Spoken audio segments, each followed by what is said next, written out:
And I know that I sound crazy now, even talking about a $10,000 XR.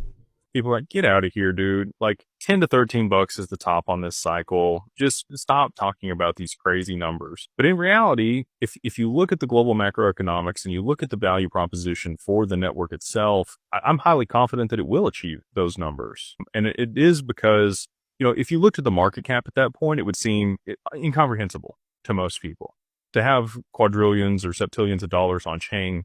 How? Right. But the difference here is stocks are all available to be traded. All those units are available to be traded at all times. So that demand, whatever it is on the stock and whatever it's priced at, is a correlation to the total outstanding shares versus what it's trading at. These cryptocurrencies can be held away, right? And so that you've already seen some of this with Bitcoin. There's a ton of Bitcoin that's been lost. There's a ton of Bitcoin that people just hold that they're never going to sell for any reason.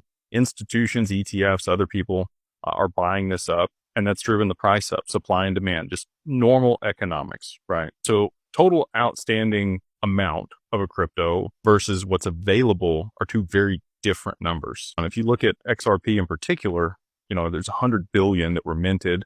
There's less than that now because a little bit's burnt every single day. It'll last, close to 50,000 years at the current burn rate, which people are like, oh, it's all going to get burned up. Not anytime soon.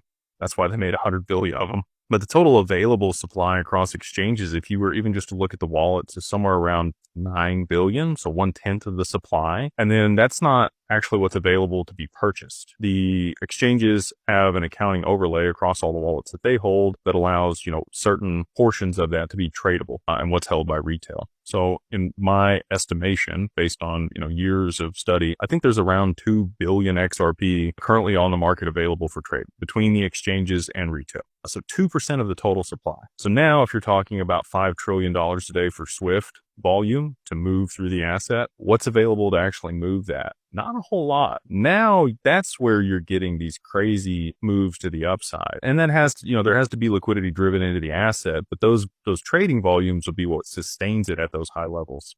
And so I think that that's the paradigm that a lot of people have a hard time getting over, is the actual utility of these networks hasn't even occurred yet.